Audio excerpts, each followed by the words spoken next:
If Labor lose 2 seats, the Greens have one already and they get Jackie Trads, well, the only way that Palaszczuk stays in power is with the help of the Greens. Of course, she's out there pretending, no deals whatsoever. I'll give up power. Rubbish. Have a look.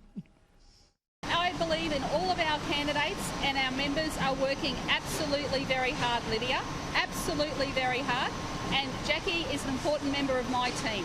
So I'm asking Queensland to back all of our Labor candidates across the state. Would you be willing to hold a minority with the Greens? I said no deals. It's basically us against everyone else. Of course, except we need all of those Greens preferences to flow our way. Liz, this is always the game that Labor plays, which is the Greens are our enemy, but please, please, please, we need the preferences. Literally, they wouldn't be anywhere near a chance of forming opposition without Greens preferences. Put simply, we heard from the Greens today that you won't be dealing with the MPs. It'll be a committee of them, and just don't great decisions come out of committees. Always, always. But do you honestly think Palaszczuk, if she's 1 or 2 seats short, is going to say to the Greens, no, I'm giving up the premiership here? No, of course not. She will make a deal and we will see a minority government. That's as plain as the nose on their face. What we're seeing here with the Greens taking ground, I think just displays beautifully this message to Labor. If you try to have a message for everyone, you end up having a message for no one. For years now, they've played this game where they've thrown scraps to the left in regards to all the environmental stuff and tried to keep those votes on side, flush the coal mining communities, all the rest of it. They've ended up just leaking votes from either side of the political spectrum.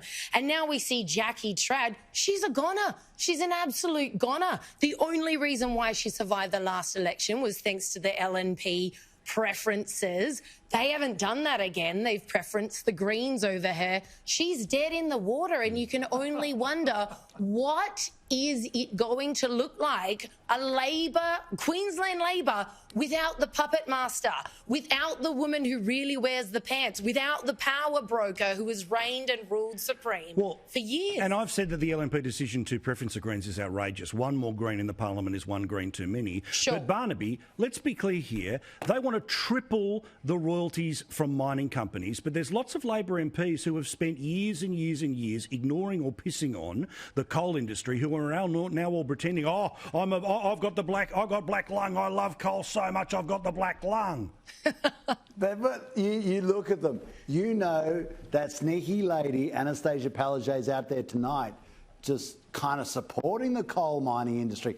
I mean, what's going to happen to the AWU? This is the AWU that's got to go into there to support their workers. And I support the AWU.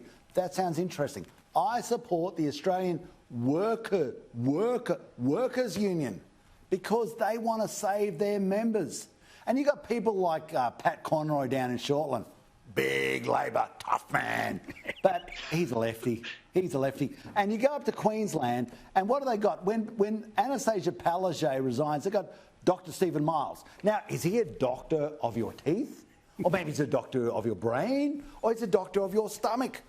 He's a doctor of political science. And he's running down today Peter Beattie, who was Dux of Atherton High School, captain of Atherton High School, came from the Atherton Tableland. And what is Dr. Stephen Miles apart from a pimple on your backside?